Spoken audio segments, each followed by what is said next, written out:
croissance, disons que c'est, bon, pour faire simple, hein, c'est la quantité de biens et services qui sont produits au cours d'une année, par exemple en 2008, de quel pourcentage est-ce que cela va dépasser la quantité de biens et services produits l'année précédente, en 2007. Alors, si on a 2% de plus, ça veut dire qu'on a un taux de croissance de 2%.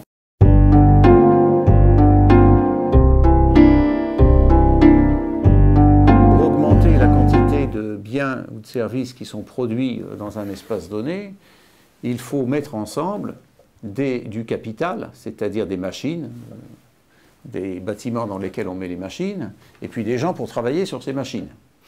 Ces machines, ça peut être des machines-outils dans une usine, ça peut être des ordinateurs dans un bureau, peu importe. Et donc, naturellement, quand on a de la croissance, on a de l'emploi, et en général, au fur et à mesure que le temps passe, d'une part, vous avez des machines, ordinateurs ou autres, qui sont de plus en plus efficaces, et puis une organisation qui devient plus efficace. C'est-à-dire que quand vous augmentez l'emploi de 1%, la croissance augmente de 2 ou 3. Si elle augmente de 3 et que vous augmentez l'emploi de 1, ça fait 2% supplémentaires chaque année de biens et services par tête de pipe. Et donc vous avez 1, création d'emplois, et 2, la richesse par tête qui augmente.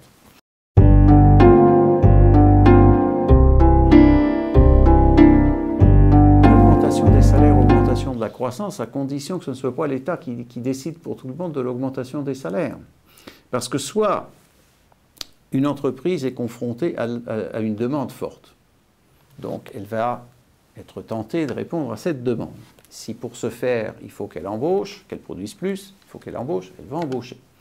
Si besoin est, les salaires augmenteront. Si jamais vous êtes dans une situation où l'État dit, bon, ben, les salaires vont augmenter de 10% partout, il y a un certain nombre d'entreprises qui n'ont pas de débouchés. C'est pourquoi ce truc coûte beaucoup plus cher qu'avant, n'est-ce pas?